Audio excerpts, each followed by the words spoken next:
Okay, well maybe we should start because we have quite a lot of ground to cover. So as usual, quick logistics first. From now on, all the announcements will be via Facebook. Everybody is signed in. Krista? How do you join the Facebook? There is a link well, you get one of your friends to invite you, or there's a link within our class website that you can click on, and then it says, to join the group, contact the administrator, and then it pings me, and you can get in. Okay? So from now on, all the announcements will be there, and it will, and of course on the class website, because everything will lead there. And then the other thing is, I don't know if any of you have viewed the videos yet. Have you had a chance to view any of the videos? The first one? Okay, that's relatively okay so far. I got some comments like the audio really that's good, and people want to hear it, but it was bearable? Perfect. Okay, that's why I put the recorder there right now. Okay, and then the questions about the assignments and blogs. Next week, the first blog is due, and I think, Christina, you're the first one. So for the assignments, if you haven't already done so for the blog, again, go into our website. There's a sign-up sheet. It's a Google document, and it's public, so you can go in there and write down your name. On Wednesday, we will be spending a little bit of time to talk about the grading criteria for each of that, including the projects that will give you some time to ask questions as well. Okay, so with that, what I wanted to do is just to do, as usual, a quick review of the last class. Sorry, CD, go ahead. For the vlogs, are you expecting 2 people on each spot? What I'm expecting is that basically each of you will sign up for 2 blogs posts, and that would be spread across the 15 weeks. So if we have, depending, right now the class, I think more or less is maybe about 13 people or 14 people, something like that. So I'm expecting probably 2 blog posts per week. Okay. Yeah. So what you do is that you just spread it out. If there's so it's pretty much full now. So I just signed up under people. Yeah, sign up under people. Okay. Yeah. Okay. So let's review. We go back to our framework of what we're doing in class, and so we are still in what is development, and I'm hoping to finish that today. Last class we did theories of development. This class I would like to do measurement, does development work, and to answer whatever questions you might have about careers in development.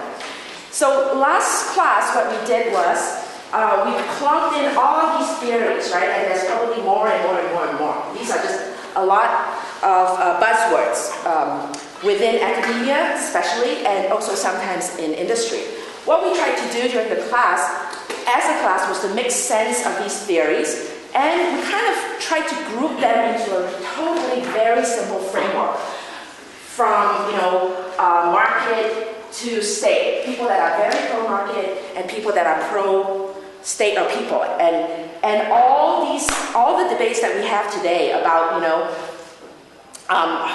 how projects are being implemented they all go back to these roots. So what we did was, from here, the question for us was, well, how does this is fine and dandy, but how does this look in practice? So we had a practice exercise in class where we tried to solve the same problem, and randomly we just picked, migrant workers' issues, and we put on the hats of the different prongs. If you're very, very pro-market, mainly very neoliberalism, globalization, institution, governance, which is sort of still fairly the predominant thought today. And then if you're very, very pro-state, which is still I always say it's like the Occupy movement type of resistance. And then the sort of, it depends people. So we picked one of these, the rights-based approach that was derived from Amartya Sen's theory of development as freedom.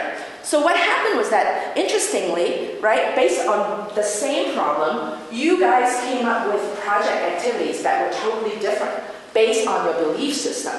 And I'm not going to go through these in details. You can watch the presentation by your classmates if you haven't on the video. But the take-home point, again, is to say, this is what happens in practice. It really depends on our belief system. And none of us actually sit there and say, oh yeah, I'm a neoliberalist, and so this is how I want to implement this project. No one actually really talks about theory, unless probably you're really, really in a research institution or a think tank, perhaps. But nobody really talks about what are the theories. There's just an assumption that, oh yeah, everybody knows what international development is. So what happens in real life is that then you have a activities, right? You could have one RFP, which again, I sometimes err on the side of using a lot of acronyms, so if you don't understand that, please just raise your hands and slap me. And then the RFP simply means it's a request for proposal. This is a document that usually donors or even the corporations issue to say, well, I have some money, I want you to apply, and then you write me a proposal. So with their RFPs, you see a hodgepodge of things, depending on who was sitting around the table and who was deciding what at what point in time. So that was our class for last week. Any last questions on this before we move on to measurements of development? Okay, very clear, right? Okay, so today, again, we're going to talk about measurement of development, does development work, and careers in development. So on the measurement of development, tell me, what have you read? I mean, I just, basically this is a broad class, but each of these indicators are like the Bible, to the people, to the very people that are studying those indicators and the indexes. And they've spent years and years and years and years and years doing that. Like the HDI was formulated in 1990, and then 3 years ago it was reformulated. And if you looked at those formulas, they're pretty scary, at least to me. So tell me, what are some of the, how do we measure development? What did you learn from the readings? Priya? Initially I felt that when I read the Wikipedia link, I felt that people were confined to using just one or two indicators like the national GDP or the literacy rate or the per capita income. But then of late there have been this combination of indicators, and the UN is now using something called the multi-dimensional poverty index. Okay, multi-dimensional poverty index, right? The MPI, right? Perfect. Keep going. And there's this OECD indicators of development, and they are trying to bring in the bigger picture of not just economic indicators, but also social security and health and education and everything. So now you're talking about the MPI, the OECD, the OECD, right? What is that in the OECD Development Index or something like that? The Better Life Index. Okay, Better Life Index. All right. So okay, great. Keep going. What else is there? Okay, wait a minute, Priya, let me go back to you. Tell me a little bit about what do they actually measure within the MPI? What does development mean to these folks that are in the UN? For them, they were looking at about 9 to 10 variables. I remember it was about access to good education, good fuel, nutrition, sanitation, etc., stuff like that. Okay. 9 to 10, yeah, so the usual suspects, right? I mean, health, education, poverty levels, how many people living below $1 a day. Okay, and what about the Better Life Index? Better Life. I think you personalize your own indicators with your, what you think is important for a better life. So you personalize the indicator. And that's kind of cool. It's almost like measurement web 2.0, right? It's like you pick and choose what matters to you, you plunk it into your own database, it comes out. But within there, there are probably another whole set of indicators that you can pick and choose. What are some of those indicators? Safety, civic engagement. Yeah, safety, civic engagement. Governance, okay? Governance. And etc., right? Do you know how many there are? I think there are 20-something, or not ridiculous, right? 11. Something like that. Okay. Now, somebody tell me, do you know what the difference between an indicator and an index is? An indicator is one quality. An index is multiple qualities, usually weighted based on a prioritization of those individual indicators. Right. Yeah. And so the indicators basically make up an index. And some other indexes are even way more sophisticated, because the index itself could be made up of multiple indexes. Okay, so what are the things, what are other ways do we measure international development right now that you've read about? Health. Okay, health, right? So that's a very usual suspect. And what are typical indicators that people use for health? Infant mortality. Infant mortality rate, Life expectancy. life expectancy, yep, those are the two predominant ones that the UN used. And then, within those, there have been debates about what does each of those mean. Do we want to measure people that are above 25 years old, below 25 years old?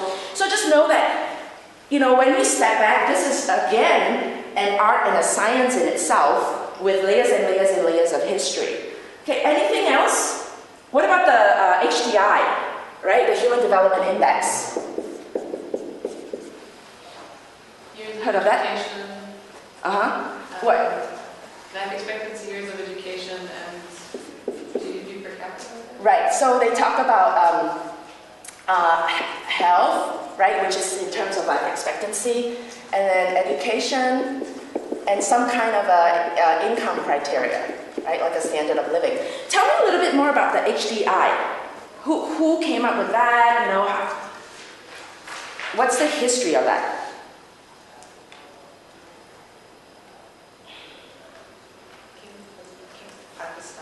Studied by Pakistani economists, and it's been evolving since then. There was one type where it was, I think they're using it, they're multiplying it now, because at first it was very lenient, and then now they're planning to make it much more strict on the indices, such that if one, let's say your life expectancy is very low, then it's going to affect the rest of the indices, right? Right. So you can't just be strong on one side and be weak on another. You have to be strong. It has to be a balance. Yeah, and that's a great point. I mean, in this data, once upon a time, somebody basically just said, you know what, let's just look at, well, they didn't even say GDP, right? Let's just say, let's evaluate, right, between me and each of us, who is better? That's the kind of question that we're asking. And then the answer is, well, who's better is who makes more money. That's basically it. That's the end. So, basically they're looking at income, right? So the income type of measurement brings with it a lot of different indices, one of which might be GDP, GNP, GDP, PPP, so all these are like income measurements, right? GNP type of measurements. And then you could read more about, if you're really interested in these, which I honestly am not, but if you are, you can read way more into the type of income criteria. So what happened was that when we step back again into the theories, right? What we were talking about, the modernization theory and how it came up and was popular in the 1950s was because it was post-World War II. So if you think about what was happening then, it was like, chaos. So the UN was formed at about that time, actually was transformed into about that time to prevent yet another world war. So the UN felt ultimately responsible for coming up with some kind of, okay, let's see who is where so that we can try to see how we can allocate our resources and help them.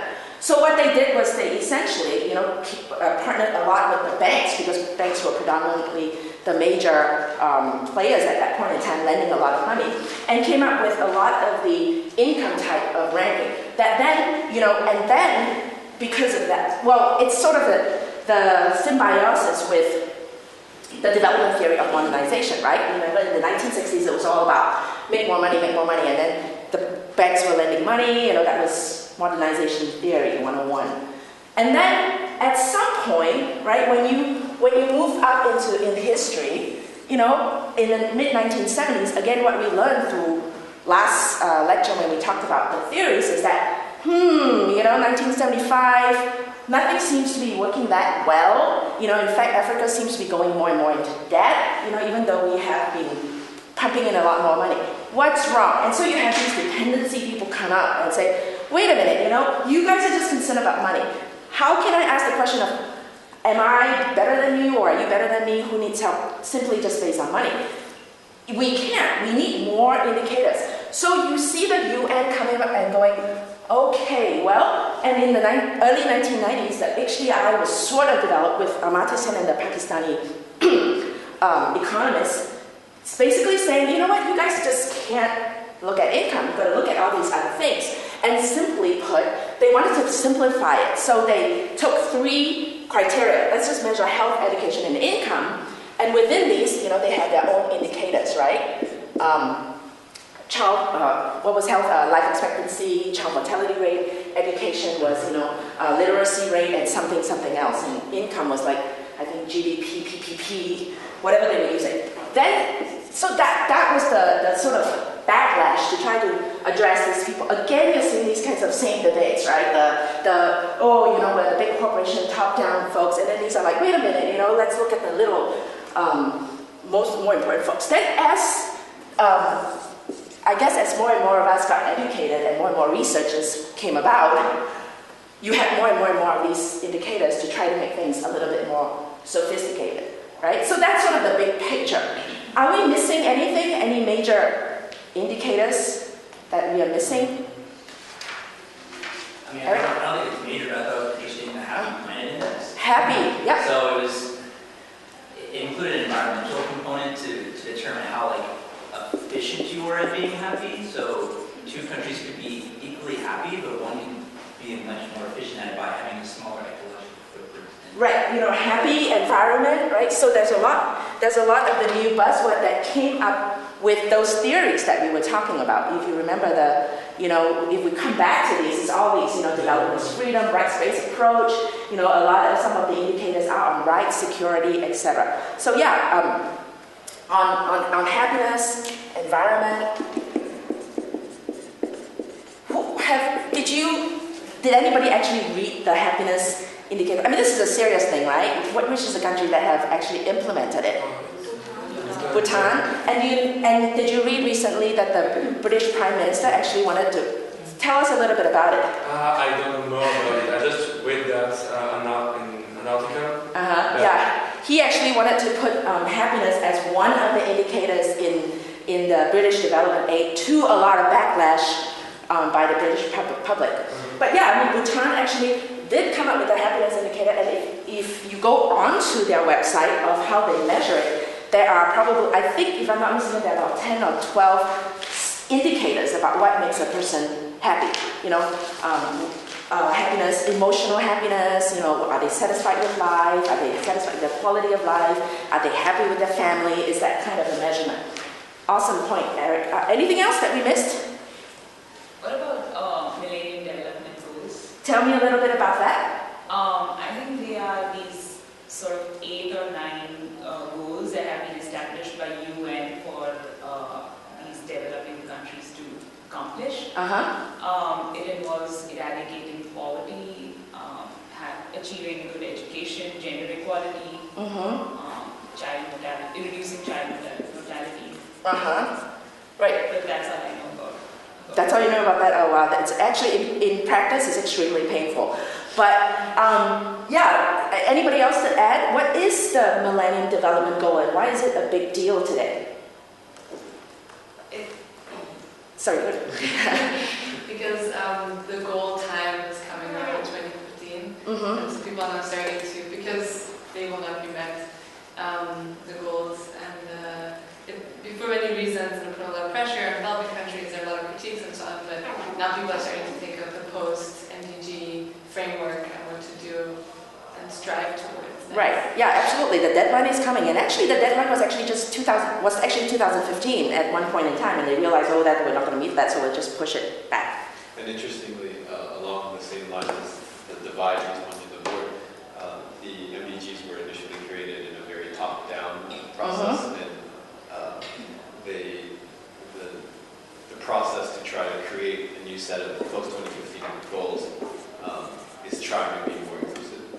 Right. So I think there's also a realization on the part of the people who created that there needs to be more dialogue. Right, yeah, and what you're talking about is two different levels, but it's a great point. I mean, on the one hand, right, the MDG was a great, I guess, philosophical, theoretical context that came about from, all right, we have all these indicators, fine and dandy, but there's nothing to guide us, right? I mean, because nobody is actually on board with any of these indicators. I mean, some of the countries might be emphasizing this, some might be emphasizing that. So what the UN tried to do, and this is what you're talking about with partnerships, is to basically say, okay, can we just sit down like we did with the climate change? Because that was the same time with all those environmental problems. So they tried to jump on the bandwagon and say, since you're talking about the environment, why don't we talk beyond that and talk about development too? So, okay, let's talk about what are some of the fundamental things that are really, really, really important to us. So they boil it down to, your 7 or 8 Millennium Development goals, right? And they're the usual suspects. I think what makes it different is that on a policy level, it crossed over into an implementation level because they're actually goals to meet, i.e., half the level of poverty, number of people. So they're very specific goals. And what you were talking about was in terms of the implementation, right? Because when we talk more about, later on when we talk about the project life cycle, you'll see that, the MDG, was really top down. I mean, it was agreed by these governments, everybody signed this contract, but then there was no agreement about how it is implemented, right? Each government was just given a quota, very much like climate change, that says, okay, this is what you have to do. But there wasn't a whole lot of buy-in from folks that are on the ground, etc. So you have the same types of arguments, but still, people are still sticking to this because out of the whole history of things, this is the first time that there's actually an agreement that says, okay, we kind of agree that these are some of the fundamental things we believe in, and let's try to do it together, right? So it's imperfect, but it's probably the best things we've had for a while. Okay, anything else to add, Krista? Well, with the MDGs, I think it's been a lot more successful than a lot of the indicators, and a big part of that is, I don't know exactly what the numbers end up being, but HDI, you end up with a ratio, basically, some fraction. It doesn't mean anything specifically. Like if you get a 0.49 what? You don't know. But the MDGs, if you say you're 70% towards your goal of complete primary education, then you can actually say exactly what that is. Yep, absolutely, that's right. That's what we were saying, that for the first time there's an international community trying to rally together around certain goals. Not perfect, but it's the best thing that we've had. That's why there's a lot of resistance. But then within the world, within the proponents, they basically want to keep it because it's the best thing we have. CD? I just wanted to add that, and personally, first of all, I think they were too ambitious, thinking that they could do all of that in 15 years. These are countries that they're trying to change. It's quite ambitious. But I think, what matters more is the progress that was made. Sorry, say that again? The progress. I think what matters more is what the progress that has been made. Because I think they're focusing more on the fact that they wanted to, eradicate extreme poverty or the years of times where you have shocks that are going on. I mean, let's just say the Philippines, they had made a certain progress after the hurricane, then obviously things are going to, be set back. So what matters most is the progress that they're making. Right, yeah, absolutely. And there's so many levels of debates, right? Some people are they also say MDGs are basically the best thing that we've had, so let's just forget about all the other things. And then, as Krista was saying, HDI, 0.4 doesn't mean anything, but you're always ranking, right? And so there'll be a normal curve. There'll always be someone first and always be someone last. Does it make sense? I mean, seriously, what does it tell us? It tells us that somebody will always be last. And is that what the type of ranking we're looking for? Eric? I mean, so I think they actually got pretty close for going to meet the goal for a lot of these, for some of these issues, right, in 2008. But I think, China and India really drive that. And so I think kind of the difference in the spectrum here is, or possibly, it's trying to get at the inequality issue. So if you take these large macro approaches, you're 70% of people are in primary school now, not addressing inequality. And so these other ones are trying to get more granular, right? And so then you have things like Gini coefficient on that other side that tries to address them at the macro level. Right, so the Gini is trying to measure income, but more on a equitable level. Yeah, and this is a good segue to show you this graph, right? I don't know if you see this. But basically, this is the HDI index for, I think, 2013, so it's the most recent one. Can you see? So if you see, this is the HDI index, and this is the HDI index weighted with inequality. So this is what they call HDI. And then if you look at most of these countries, right, you see Norway, Australia, Sweden, it's kind of the usual suspects of who's considered very highly developed. And so the United States, on a HDI level is number 3, but it's really the only country, actually including Canada, but Canada didn't like that much. When you actually look at income inequality issues, these countries have fallen. So that's an interesting tidbit. And the other thing too is even about Singapore, right? Singapore has always been sort of on the high side. It's probably somewhere here, on the HDI and things like that. And it's usually, I think, with the World Bank indicators, and we'll talk a little bit more about that, it's always like, GDP is always like number 3, number 4, number 5, but, China ranking, right, out of like maybe about 180 countries. But if you look at its freedom index and its, human rights index, it's recently been ranked 145. I think it's slid down out of 170 in terms of its human rights record. So, so in the HDI, at least at this point, rights are not yet taken into consideration. So, just take all these with a pinch of salt. Just know that this is just us trying to make some sense of what's happening in this world. Most of us as practitioners, you won't, there's no project usually that says, okay, you're doing this project, and then at the end of the project, you have to show me that your project led to a, 2% increase in HDI, or, you are going to move forward on the MDGs. On a project implementation level, on a policy level, yes, they collect all this, and then they try to make some sense out of it. Does this make sense so far? Okay, so I want to move on, and I want to show you, like in practice these days, we generally talk about the HDI as it's still the predominant one. They have, and I think that the reason for that is not that it's necessarily more. Chandra, do you mind closing the door? Thank you. It's not necessarily a smarter thing, but it's a simple thing, right? It's so simple that everybody can agree. Say, income, okay, fine, and then there's a ranking. And if a country rank went up or went down in a year, that's progress. Having said, so that's what we kind of, in practice, we talk about. What is interesting though is that if you look at these World Bank development indicators, right, and this is World Bank having come a long way from their GDP. And if you look at these indicators, they have 800 indicators. Hopefully, is it? Okay, so basically these are called, their indicators are called World Development Indicators. And if you look at the indicators, there are about 800 in total. And they go, I think there are 9 different areas that they measure. So you see that they measure agriculture and rural development. Within each of that, there are these separate indicators. Right, so they measure agriculture and rural development, aid effectiveness, even CO2. They measure climate change, right? Economic policy. Questions? Yeah. Does the World Bank usually outsource to other companies, local companies, to try to gather this information, or do they themselves have their own employees? Yes, they have their own employees, but to the extent of what is decided as part of the indicator, they pick some from here, some from there, some from there, some from there, from other institutions, including the HDI indexes, and they would pick, they would make some of it is their own, like say bank loans, for example, and things like that. So yeah, it's a hodgepodge, but they're trying to make sense of all these. So this is really comprehensive, 800 indicators, and look at all these. This is under the money side of things. What is it called? It's just economic policy and external debt, right? This is important to the World Bank, and that's why they have this long list: debt forgiveness, right? Exports of goods and services. So all these are indicators. And then we go on to the next area, education. So some of these might be taken from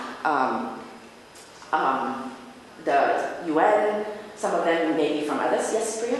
What are these indicators used for? Like, how are they consumed? Is it used for resource allocation by the World Bank? Like, what's the use case? You're asking me, right? I think that it's just statisticians having fun.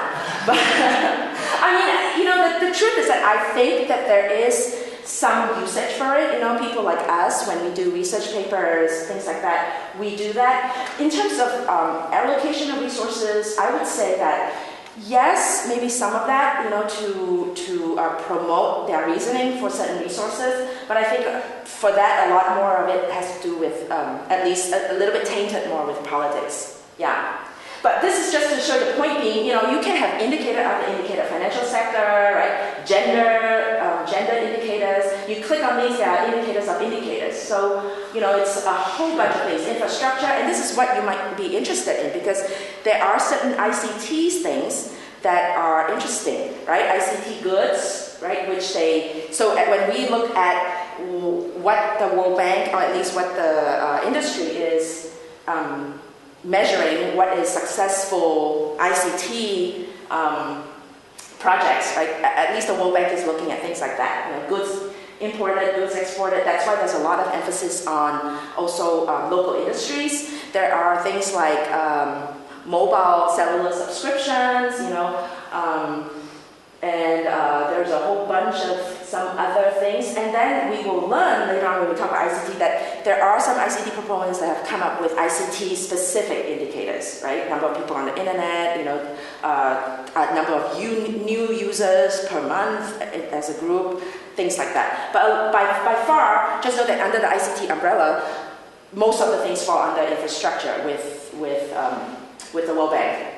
Okay, so this is just for your own interest, right? 800 indicators and how many fields? 1, 2, 3, 4, 5, 6, 7, 8, 9, 10, 11, 12, 13, 14, 15, 16, 17, 18. Right? If you look at science and technology, you would think that this is where ICT, let's go back. If you look at science and technology, you would have thought that this is where ICT falls in, but it's not really. If you look at it, they're looking at high-tech research type things, more than they are at infrastructure. Right? That's just a demarcation they make. And then, of course, there are these other researchers that says, hey, wait a minute, with ICT projects, you can't just be measuring this kind of thing. You have to measure infrastructure. You have to measure access to the internet. You have to measure blah, blah, blah, blah. So just stepping back, just know there are all these things out there, plenty of ways to measure international development, and there's no agreement. Right? So with that note, let's have any questions on this before we go on to, does it work? Very confusing, right? It's a very, very imperfect world. Any feedback, thoughts? Let's have 1 or 2 comments before we move on. Eric? Well, you're showing all of these really specific things I'm sure have relevance in lots of different ways, but it's just so incredibly complicated how they're all intertwined and where the correlation and causation actually meets. And so that's why Sen's approach really resonated with me. You don't really know what is going to work in what area, and so just giving people opportunity and freedom to act on their own interests and abilities and what's applicable to their area seems a good way to focus on, although it's so intangible. Right, yeah, and that's why it's like simple is better, right? But tell it to the researchers and especially the PhDs. For those of you who are interested in industry, that's why you would get hired. You would get hired into one of these sectors, and you spend probably a good part of your career analyzing these to death, and basically try to come up with new and better way of measuring things and entertaining debates and things like that. So it's a whole spectrum. As a practitioner, I agree with you, Eric. Most of the time we don't even ask, what is the HDI of this country, right? Because we're so busy implementing and making sure that we meet project goals that we don't really think about, development goals per se. And that's a big demarcation. Most of us in practice, if you look at all these, most of us, if you look at CARE, if you look at any of the development NGOs, a lot of them, they just come up with their own goals, whatever it means to development to them. And they do that on an organizational level, whatever their mission statement is, and they try to come up with certain indicators that would say, okay, yes, we're doing good work and we're changing the world. And that's how they cope with that nobody really, at least nobody that is in practice really capitalizes on an indicator and try to change that through a project. Is there an indicator to measure the impact of change? Indicator to measure the impact of change? Well, these are all indicators. So what? They just measure what is historically available, after certain projects, like the big level, policy level projects are completed. Is there a way, are there any indices to measure that? Well, yeah, because for example, let's pick one random thing, right? Let's say, you are talking about, the private sector, right? So let's say, I'm in the World Bank, and they do that. At some point in time, they had said, for ICTs, their focus was forget about these ICT projects. It's about building up their ICT industry, right? So what they try to do, and this is when you go into monitoring and evaluation, you try to say, okay, I'm going to inject, let's say, $30 million into Bangladesh, right? And Bangladesh's private sector sort of indicators are kind of like this. And after 10 years, or after 10 years is too long, maybe after 5 years of project, they should have moved up by X%. You know, and that's the extent that they measure, so they try to measure impact. And then, of course, the question is, you know, how do you get control groups so that you actually make sure that your 30,000 is really what is being measured and things like that. And that's what we talk about when we actually go into monitoring and evaluation. But yeah, I mean, it's very imperfect, but they try to do that. They'll say, yes, you know, we justify our project because, you know, 5 indicators have gone down. And then, of course, then people will be like, no, you know, you created this dam in India, and then, you know, these other indicators have gone down, right? So that it's just a debate over and over again. Okay, any last words? Yeah. Awesome. Now, let's go to, you know, that's international development. Oh yeah, I wanted to show you this, some typical indicators, right? That this is the graph that is in Wikipedia. Apparently everything has improved, you know, according to these indicators. Security, freedom, percentage of life expectancy, literacy rate has, illiteracy has gone down and things like that. And then there's a lot of different frameworks right now, and especially more new agey organizations that are coming up to measure, you know, the whole happiness concept, right? And unlike Bhutan, they're like, let's not call it happiness because, you know, the first world is not going to understand that. Let's call it well-being or whatever word they want to call it. So just know that there's a lot of things going on. If you want to carve yourself a career in this field, there's going to be plenty of jobs. Okay. So I want to get a sense, does international development work? I mean, did you get a sense from, you know, I just had that lazy blog post that I wrote that tries to summarize sort of what the current literature might be. Let's talk a little bit about that. I mean, who's saying what, right? So let's say, and then where do you fall in let's say 0 is like, no, this is terrible. Not only is it not working, it's actually creating harm. And then this is like, yes, right? This is to the, you know, this is to the question of whether does international development work in practice. Who's saying what in the literature or in the books? And feel free to quote other things that you might have studied too, outside of the, you know, 6, 7 books. There'll be some way of saying no. Huh? There'll be some way of saying no. Yeah. Okay. Tell me more about her, about what she's saying. I mean, she's African, right? She's a very outspoken feminist. You know, what is she saying? That basically it's led to some of the problems that we have right now, like corruption. Mm-hmm. So she's just saying that it's really more of a detriment than a help to an aid to development. And she says that it's actually part of the reason why it's still underdeveloped. Mm-hmm.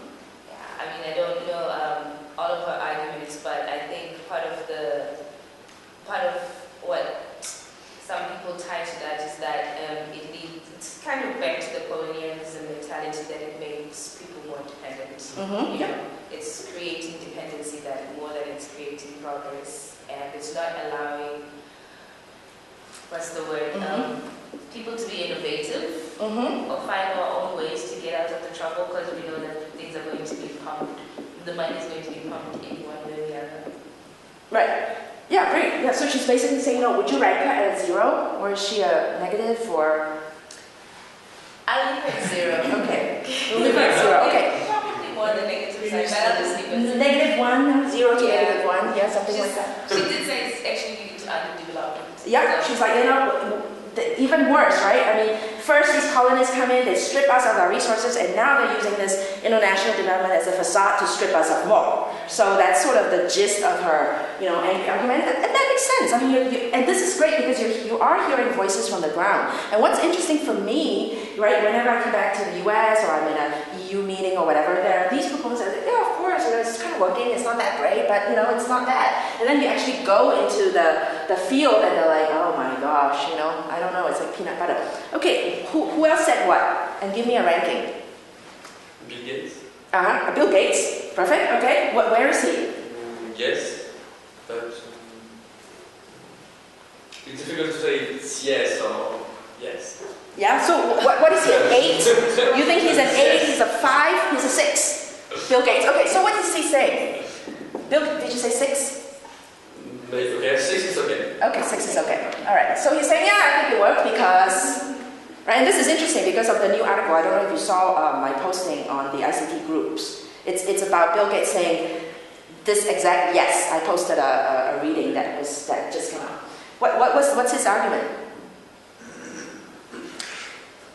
I'm not sure. To know his arguments, but he spends a lot of money for that. So right. Well, basically, he's looking at the money that he spent, right? Yeah. He's basically saying, hey, look, I've spent all this money, and look at this. You know, malaria has been half, not half, but you know, malaria and HIV/AIDS and all that. So yes, it's working because I have the results to show. Krista? Oh, I was going to say that he talks about all of the improvements that have been made, and at least from his point of view, it's because of the aid projects that Right. That none of he, that would have happened. yeah. And if you think about it, you know, he was, I think he might have been surpassed, but at some point the Bill and Melinda Gates Foundation was the largest foundation in the world at $17 billion. I mean, this brings me back to Seattle because they were just tired of writing personal checks. So they came to us at the School of Public Policy, talked to the dean and said, hey, you know, we want to have a strategic plan. How do we just combine all our finances, and right now all of a sudden we are like the biggest foundation in the world. So they realized that they could actually make a lot of impact and came to us and say, well, you know, can you help us kind of draft a strategic plan about what to do? So, you know, that was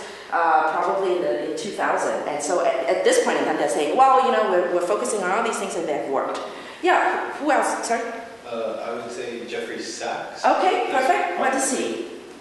I think you would say the international development can work if people invest. So what? He's like 5. It depends. I think he's more like he's an 8. eight. Yeah. He's an 8. Okay. Yep. It's like, it works, and it would work much better if we put a lot more into it. Okay. Yep. What more into it? Like what? Money. Right? Money. Yeah. Knowledge. Partnerships. Right. And it's working pretty well now. Okay. And who is his like dreaded enemy? You know. I mean the. Easterly. Okay. Tell me about what is Easterly saying and what is he? He's a 1, okay. 1, 2, maybe, okay. Yeah, tell us about Easterly and what's he saying about Jeffrey Sachs. Did you guys, I don't know, did you follow the debates that they had in was it the Washington Post? You know, it was this back and forth, like, oh, Jeffrey Sachs he's just this, you know, that doesn't really do anything in the real world, and he's just so optimistic, and then, yep.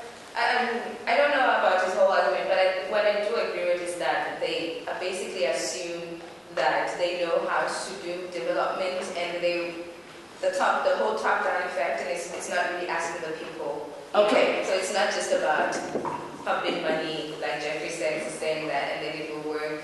Right, yeah, and that's a major criticism because Jeffrey Sachs, you know, basically he's an academia, he's like hanging out with the rich and famous, so, you know, it's easy for him to say, we all just need to partner together, pull our money together, and then decide on these 8 things that we need to do, and then it's sort of like a very top-down 1960s model, right?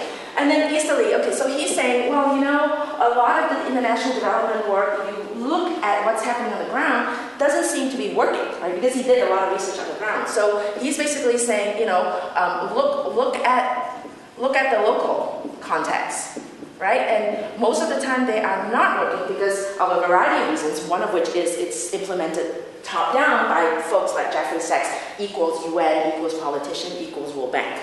I just wanted to add that I think it's important to emphasize that Easterly and Moyo, they both advocate for trade and marketing, which is, you know, a really market-based approach. Right. Which is very, I think, central to both of their arguments. We haven't mentioned that. Right. Well, and if you think about that, that's a great point because basically they're saying, no, don't do it. And when we go back to our theories, what basically they're saying, ironically, is to say, you know what, let's just go back to markets. Let's not interfere, you know, whatever international development aid should be used for growing the markets and opening up markets, and then things will take care of themselves. I mean, it's a very simplistic way of putting things, but yeah, you know, that's the... Anybody else? I mean, who else said what? What about those economists from the is it Columbia Business School? Or Yeah. What are they saying? And put on, you just know, right? I mean, the problem with international development is that we all come from these various disciplines, academic, and we all come from different philosophical backgrounds, and we come from different cultural backgrounds. You put them together and you try to make sense of things, of course you're going to have a variety of debates.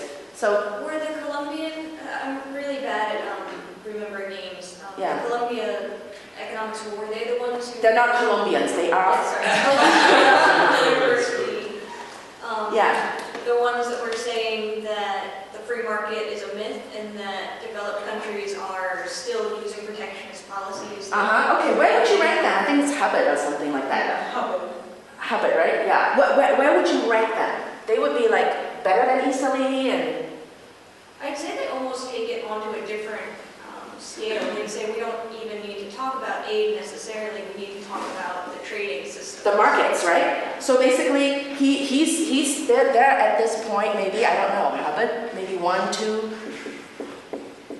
Hubbard et al., right? That basically they are hovering and saying, well, you know what, these international development folks don't really know what they're doing and they're actually harming the market, which is true. I mean, I remember once upon a time when we were trying to do telecenter projects, right? And this was the donors fighting with each other. You remember the internet centers? So we were funded to do internet centers to promote access to information.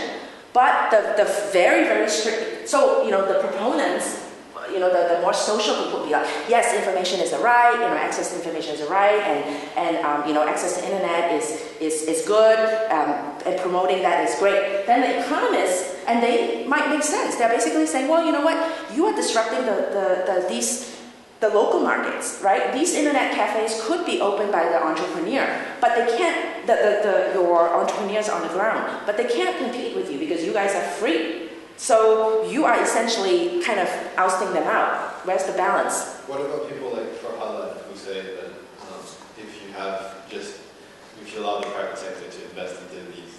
That's at the bottom of the pyramid, right? Yeah. Okay, so where do you think he falls? Kind of maybe more, I don't know. 5.5.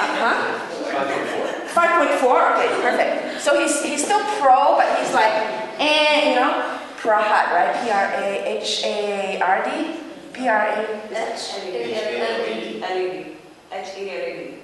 H-A-L-E-D, Prahad, okay. So what is he saying?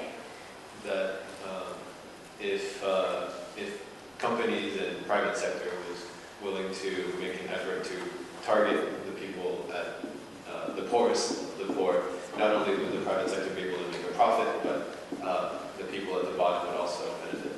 Right, okay. Yes, but only if companies target the bottom of the pyramid, right? And we'll talk a lot more about that when we talk about ICT4D theories. Great, okay. Anybody else? Riddle. Riddle, yeah, okay, tell me, where does Riddle fall on the... Is he a yes? But it could be done better, right? He's a yes, but? Could be done better. Could be used. Could be done better? You think he's more than Jeffrey Sachs? Or, if they both sit together, what would you think? 7.8. 7.8, okay, perfect. Yeah, so what is he saying? What's Riddle saying?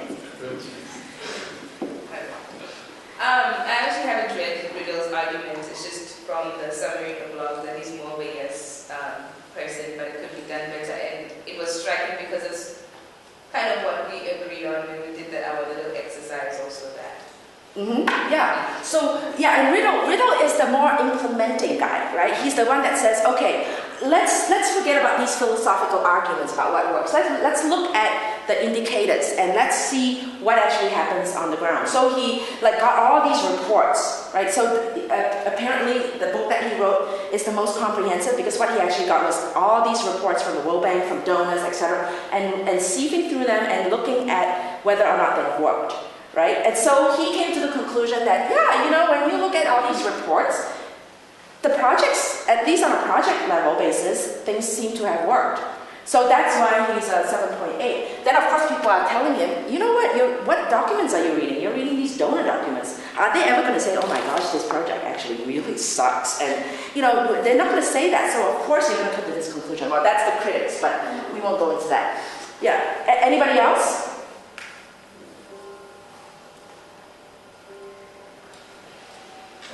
Yeah, we've covered the whole gamut. Okay, well, tell me, where do you guys stand? Let's do 1 to 3. Who's 1 to 3? I.e., your own personal opinion. Let's do a vote. 1 to 3. 1 to 3? No. Okay. 4 to 7. 1, 2, 3, 4, 5. Okay. 5 of us. The rest of you? Really? Okay. There's no right or wrong. Okay. And the rest of you is 7 to 10. Can I assume that? Yeah, more on the 7 side, more where riddle is though. Okay, more where riddle is. 7 to 8. I think we might need 4 categories. It's 7 to 8. 7 to 8? Okay, yeah. No problem. We'll do this collaboratively. Okay, 7 to 8 is 2. Anybody wants to move up here? No, right? Okay. And then who's 8 to 10? Okay, so pretty pragmatic, right? I mean, okay, well that's good to know that we all as a cohort still have some faith that it's working. Otherwise, there's no point, right, of us doing this study. Okay, any last words on this before we move on to what happens in careers and jobs? Right, takeaway simply means, from the theories that we've studied, from the debates, and the measurement on the measurements, and then the debates of whether it has worked or not. You can see that there's so many multiple levels of debates. So just take that pragmatically in practice. That, just get yourself informed so that when you're talking to a donor and you get a sense that, okay, he's sort of an 8. All right, if I want to get funding from him, let me try to speak his language. Okay, if he's a 3, what do I do? That's the best we can do. CD? I have a comment and then a random question. So my comment is more of why I'm on the 8 side is because I feel like you can't avoid the fact that, let's just say Bill Gates didn't pump in so much money into eradicating malaria or getting vaccines. A lot of people were going to die. A lot of people have actually been saved by that. So you can't really say his aid doesn't work because a lot of governments couldn't afford that. All of them, I'm just going to bring it down to, let's say, vaccines. If he didn't pump it in and those vaccines weren't given, then a lot of people would have died. So you really can't dispute that. Even if some of his money that went to other projects maybe wasn't as useful, you can't dispute the fact that it works. And then on my comment side, back to why it's not working and the whole top-down approach. Is there anybody who's suggesting that there should be, some kind of organization? I'm going to use Bill Gates again. Let's just say Bill Gates invests money into educating people from a specific country. Like take people from Rwanda, get them educated in ICT, different fields, whatever fields, and have them work these projects in their countries. Because I feel like the people on the ground, right, who are there, do know what's best for them. So they'll be able to complement this whole education thing and their experiences. And the good thing about that is that if you're educating people from the specific countries, then you have people who are on the ground for much longer. You have a lot of practitioners like that, I'm kidding that, and practitioners who can work for a while, and then at some point you want to live your life, right? You want to go back home, you want to be stationary in one place, and then you leave a project, and then sometimes those projects fall out because they either haven't passed it over to someone else who knows what to do. But if you have natives, then they're more inclined to stay, Right. Is somebody doing something like that? Yeah, I mean, that's the easterly type of argument, right? And in a lot of practice, that's how it is done. I mean, if you look at international development organizations that are on the ground, right, you usually will see the locals working there. But then at some point, once you start bumping up to the executive local level, like the country director level or whatever, then it would be a foreigner. Now, there's a lot of debates about that in practice. To the bottom line of, what should they be paid, right? And how long should they be? Should that be a transition plan to get this, first world person out and then, you transition the person up? Or, should the person that's at the top be a local person to begin with? I think that there's a lot of experimentation that has gone on in the field. Just a quick example.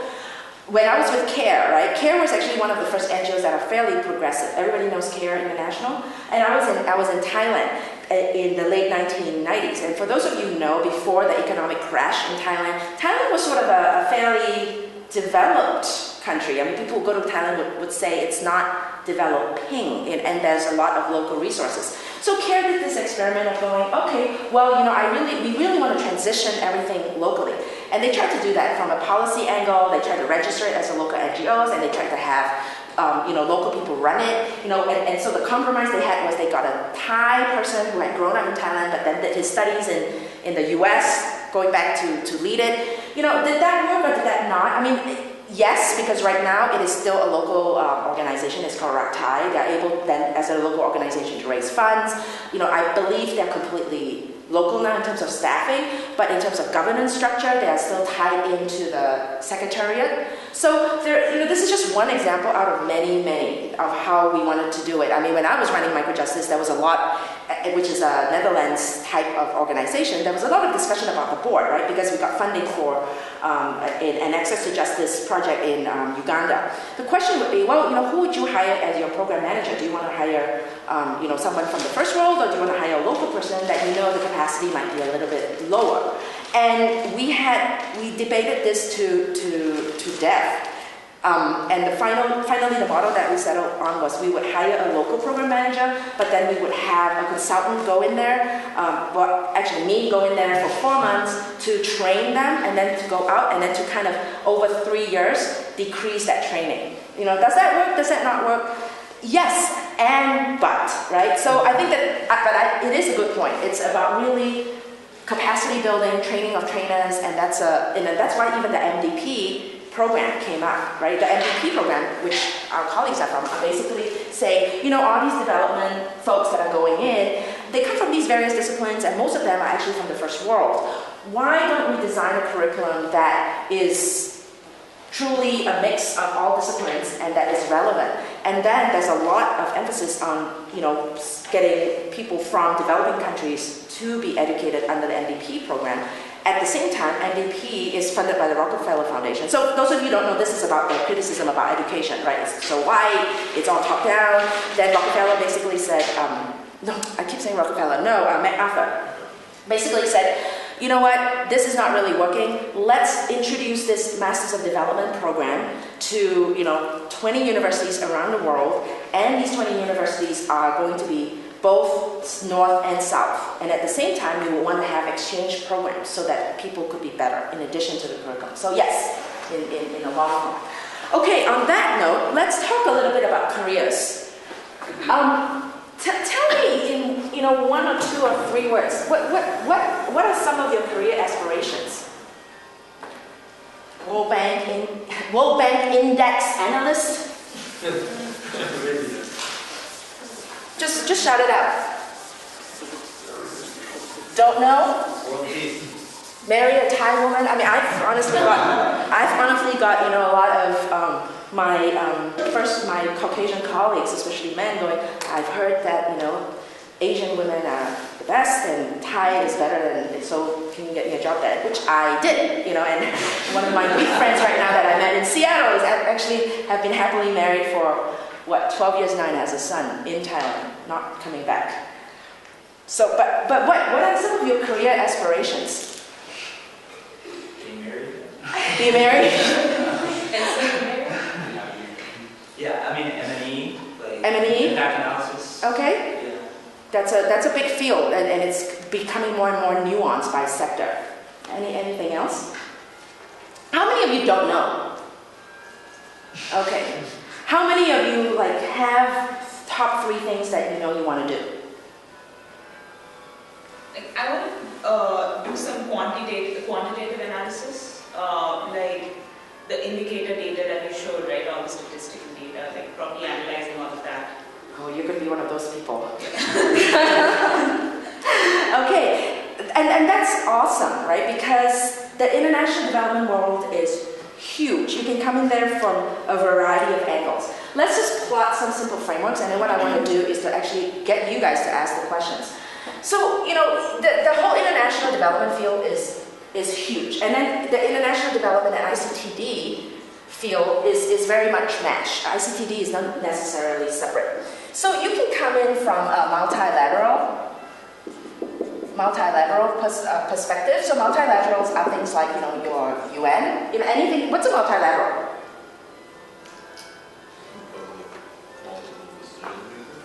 Yeah, a multilateral is usually what it means. You have multi-parties, right, signing a document.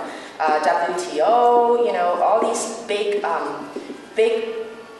trade organizations, or even some of them might be, and it's usually it's very much government based, right? You can come in using like bilateral or national aid, right? So.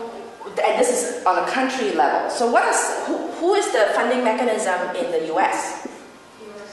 USAID, okay, being the major one, but then there are pots that come from State Department and some other places. What about in London? Who's the national? DFID, yeah, DFID is the one. And then what about EU is another one, right? Because EU is into partnerships. Even DFID is pulling in a lot of money into the EU right now, et cetera, et cetera. So you have GTZ, which is the German. So every, and then JICA, which is Japanese. So every country typically has its organization. You can come in from an NGO, CSO perspective. What's the difference between an NGO and a CSO? What is a CSO? Corporate sustainability. Corporate sustainability. Yes, no, not really, but yes, good try. That's CSR. Corporate social responsibility, yes. But a CSO is a civil society organization. In industry, we make a distinction. NGO typically is big, first world, CSO is your local, gender-based, village-based, or even regional-based local organization. You could go in there. Can an NGO be grassroots-based? Yes, an NGO can be grassroots. I mean, this is a very, very blunt distinction. That's just how when we write proposals, we would say, okay, the NGO is CARE, and we would be partnering with 4 CSOs, and usually the CSOs are the local CSOs.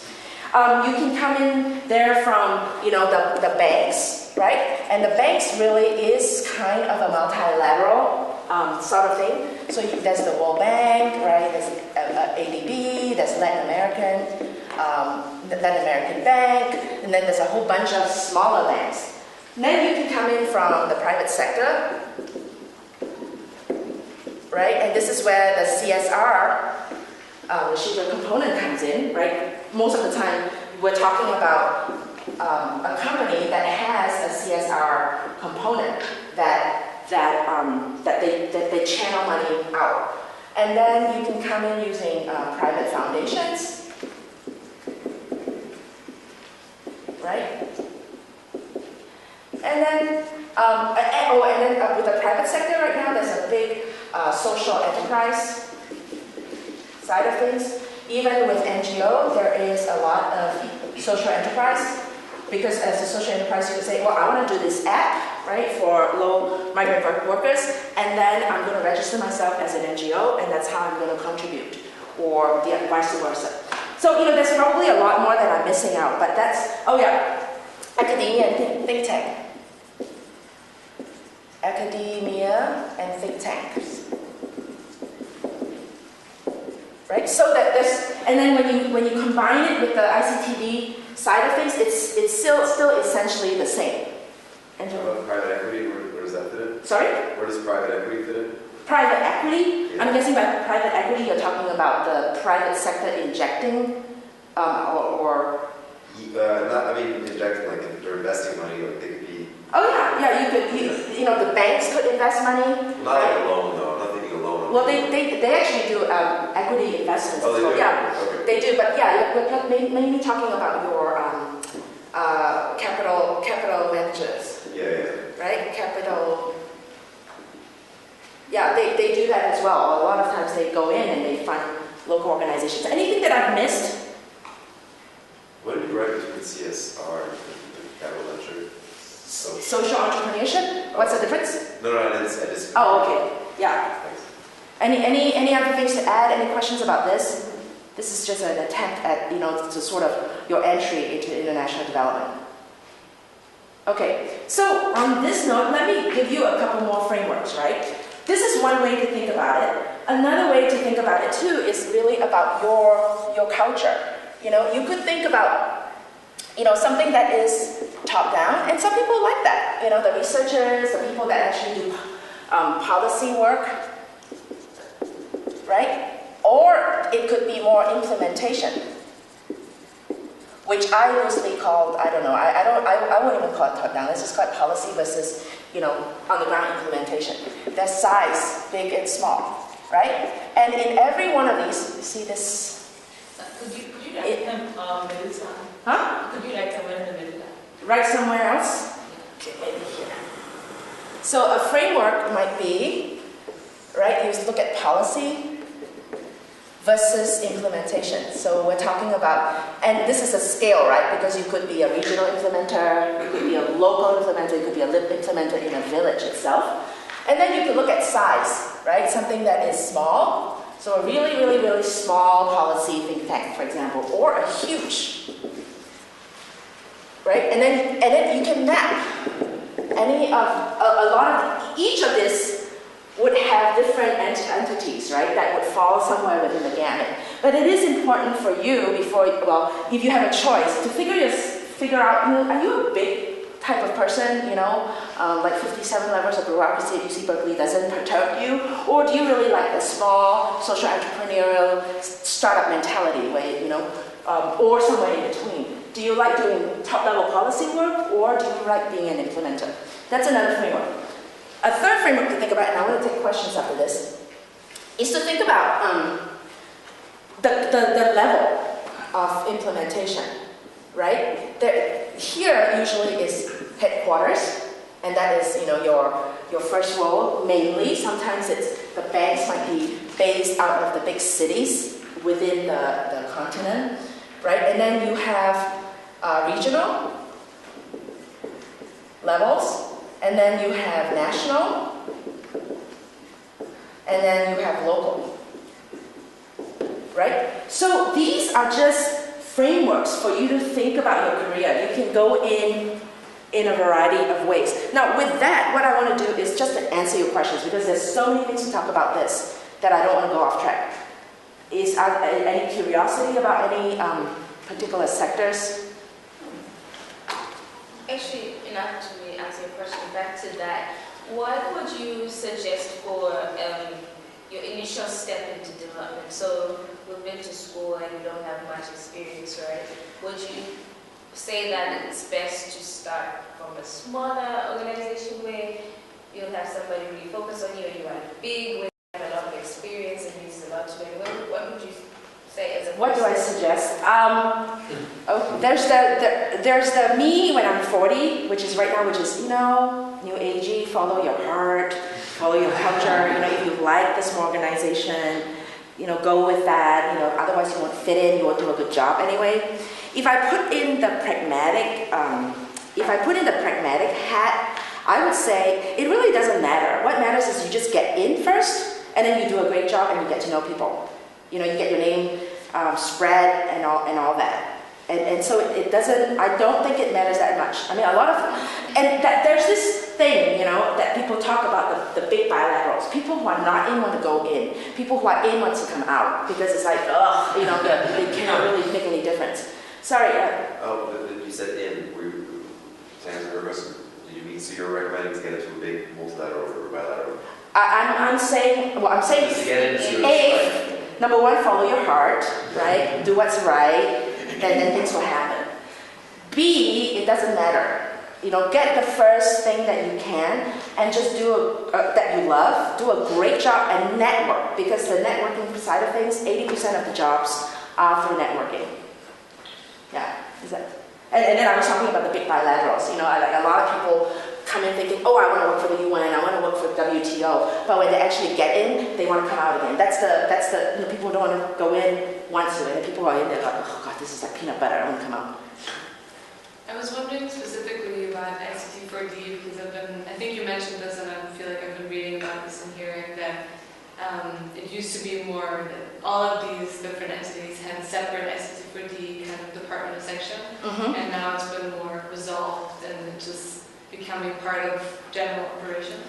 Yeah, I think that's the trend. I think you see varying, you know, if I have to draw a framework, right, you would see, you know, is ICT in itself sort of a separate program, right? Or is ICT integrated totally within programs? So you have your usual programs, right, like agriculture, health, education, etc. And I would say that every organization is different. You know, some of them, like some donors, just really like to fund ICT projects, and that's what they do as a core living. But, you know, the trends, at least within the bilaterals and the national governments and the multilateral that I'm seeing, is that there's more of a pragmatic approach. And this comes from the argument, right, that once upon a time we thought, oh, wow, you know, ICT can really, is the magic bullet. It will, you know, make countries leapfrog and things like that. Fast forward to 10 years, reality sets in. Does that remind you of the theories, right? Modernization, this is going to be the magic bullet, and then 10 years later, oh no, it doesn't really work. So then the pragmatic side of people are saying, well, you know what, IT is like education. You know, it's sort of like in every sector that you're doing, in this day and time, there needs to be a training component most of the time. And as the world progresses, there will be an ICT4D component. So I've seen USAID, for example, sort of slowly restructure. They used to have a huge ICT4D a part of money. So if you're writing projects, you're writing a project that is an ICT4D project, and then you get funded. Then with time, I'm seeing that is still around somewhat. I mean, they don't call it ICT4D anymore. They call it like, you know, innovation grants. You know, things that can be scaled up, and it's innovation now.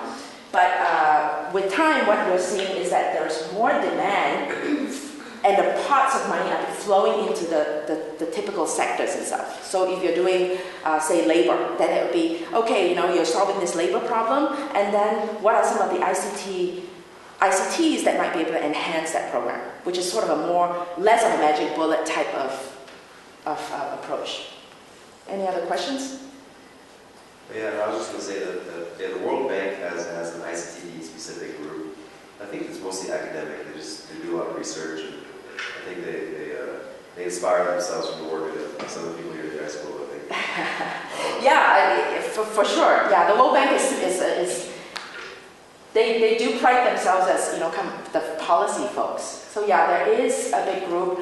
They used to do a lot more what is called ICT4D projects, and they still to a certain extent do. But at the end of the day, right now, they're lumping it again, I think, under infrastructure. You know, so it's like they used to build these big bridges, and then at some point, you know, they started to like lay fiber optic lines and started to do last mile connections. And then I think right now, you see the trends kind of coming back into the same old sectors. And the reason for that is simple, right? Because it's that magic bullet mentality that says, okay, you know, this is going to solve the world's problem. But then 10 years later, you're realizing that in practice, you know, the IT most of the time is about 20% of the issue, and most of the time projects don't really fail because of the IT in itself, unless you're talking about, you know, really sophisticated IT, which is most of the time not relevant anyway for developing countries. Most of the projects fail because of the same old development reasons. You know, a stakeholder, you know, if I'm a big government person that's very used to corruption, well, why would I want to open and have a e-government website where people don't pay money to me and they're doing a web portal, right? So those are the same things, or lack of buy-in, which is a typical thing, or a lack of training, right? Or sometimes it's really identifying the wrong problem, you know, and thinking that, oh yeah, we can come up with a solution. For example, I see that a lot in the legal field, where people come in and say, oh yeah, there's a big problem with, say, land registration, or whatever is the problem in governance, right? Let's say business registration. So, and the reason for that is because, you know, people are still doing it in paper and pen. And that's the problem. But the problem really isn't that, you know. So when you identify the problem incorrectly, then your IT solution becomes, okay, let's just streamline this and plonk everything online. But at the end of the day, it's still your, you know, 110 steps, and your corruption levels and also the inconsistent application of implementation of policies, etc., etc. So I don't know where I'm going with this, but hopefully it answers the question. But it is very relevant in the developing countries, like what you just said. Usually operation efficiencies kill the project. Yeah, absolutely, yeah. Most of the time that's what happens. And so there's a lot of groundwork. Most of the time I try not even to design a project until all the other groundwork is in place. I have a question. How do you identify, like you said you will not design the project until all the gaps are closed. Like how do you identify these operational issues or like the logistics issues, or is it like... Wow, it's come to a point in time where it's almost intuitive. You go in and then you see... I actually would say a lot of the times it's really the person and the group that you're talking to. And if it's a top-down approach, most of the time I just get a sinking feeling if we're the ones introducing the project, it's not really going to work because for a variety of reasons. A lot of the times the things that have really worked is usually an ICT4D champion. And within our world, it's identifying that champion and realizing they're usually the younger folks that really want to do something for their country, but unfortunately, they're bumping up against their big bosses that are the ministers that are already entrenched, right? So then your program design becomes, okay, how do I do it? It's almost like playing chess. How do I do it so that these folks can be on board, but actually we're going to infuse this kind of culture? And the ICT champion is one of the big ones. Usually it's a local leader wanting to do something different and having really good intentions as opposed to, okay, I want to be in with the social status. The status quo. Yeah, but we're moving away. Okay, so I want to, we have about 5 more minutes. Any other questions? Are you familiar with the CSR component versus the social entrepreneurship component? Because I hear a lot of you saying, oh yeah, you want to start your own app, you want to do a social, you want to do a social enterprise. Do you need clarification on that? Aren't CSRs mainly just donors, like funding agencies? Okay, so corporate social... grant. Yeah, so in the mapping, right, there are private foundations and then there's the CSR component of an organization. So let's just give an example. Let's say Google, right? I don't know if Google is a good example, but okay, let's say Google. So Google is from the private sector. They have given grants out of their corporate social responsibility initiative. So they usually have pots of money that they put in out of their profits. They channel it into the funds, and then they have these RFPs. You apply and you apply to Google, right? Also, a lot of times they have a private foundation, like Google.org, for example. Of course, Google.org right now really isn't doing much, but they have a private foundation, which is a separate legal entity. So it's the same with Microsoft, right? Microsoft is in the private sector. Microsoft has a CSR component. So this might be one channel. We've gotten funds from the CSR channel before, but Microsoft has also a private foundation, which is the Bill and Melinda Gates Foundation. Does that make sense? Yeah. Right, if you're going to work for a CSR, you would be more like just evaluating answers to RFPs, right? And making decisions on who gets funding. Yeah, and sometimes if you're high up, you get to decide what gets to be done. Yeah, and frequently you have to balance it with the folks that are the sales and the marketing folks and the business people who say, you know what, I want you to do China. I don't forget about, South Sudan or wherever we might not have a business interest, and then how do you balance that? Yeah, but yeah, there are social corporate, and I think the structure for these is probably just legal and institutional reasons why they do it that way. Taxes mainly. Yeah. Any other questions? So I had a question about a couple of the articles you posted. On DevX, I signed up and have an account, one of the free ones, and I couldn't actually access either of those articles. Seriously? So if that was just for some reason the way I tried to get at them was wrong, I got the block and it said I needed to upgrade to a paid membership. It shouldn't, because I don't have a paid membership and I got those articles. Okay. DevX is a good place to just kind of shop around and see what jobs there are, but DevX has a very big NGO component. That's sort of like the job marketplace for NGOs. But yeah, you shouldn't have to sign up for most of these. I clicked the link before I signed in, and It could be. You need to refresh it, close your browser and refresh it. And this site is really good for those of you who are interested to work. In fact, they have a lot of good advice. How do you write a resume? How do you, what do you do in graduate school in terms of getting things on your resume? So things that you can get in your resume, I wouldn't discount the projects that you're doing and things like that. Plunk it down and market it like crazy. Just say, oh yeah, we could talk about that in detail when we talk about our projects, but yeah, you don't discount your graduate school projects. A lot of the times they're smarter than real life. Okay, any last words before we wrap up? Okay, so for next session, I think there are 3 articles there. Ashita, I think, will be doing the first round, and then I will wrap out about ICTD theories and what is ICTD. And then we'll spend a little bit of time towards the end of class to talk about the blogs and the class projects. Okay, once again, okay, thanks very much.